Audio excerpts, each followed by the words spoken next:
Le prime piogge arriveranno già in serata e interesseranno la parte più occidentale della Liguria. La lunga fase anticiclonica che in questi giorni di dicembre ha determinato tempo stabile e temperature miti soprattutto in montagne durante il giorno sta per cedere sotto l'avanzare di una saccatura nord atlantica ricolma di aria polare marittima. Inizialmente la quota neve sarà piuttosto alta, intorno ai 1300 metri, ma con il passare delle ore tenderà ad abbassarsi soprattutto sulla Liguria di Ponente.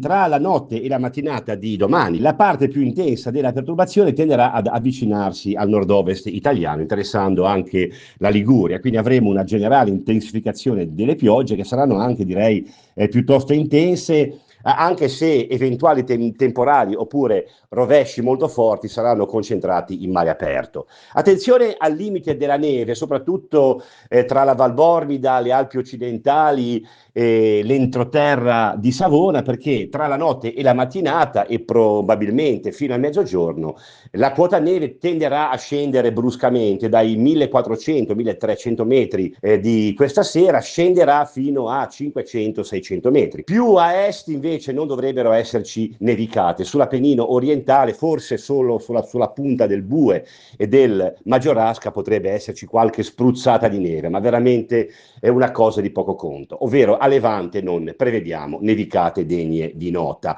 Le temperature tenderanno a scendere sul settore centro-occidentale perché questo meccanismo atmosferico farà insorgere delle correnti da nord nei bassi strati su Genova e Savona. Qui avremo un calo delle temperature, probabilmente domani non si supereranno i 7-8 gradi, mentre a levante le correnti un po' più miti di scirocco manterranno valori più elevati, comunque sempre attorno a 12-13 gradi in lieve calo rispetto appunto ai valori di quest'oggi.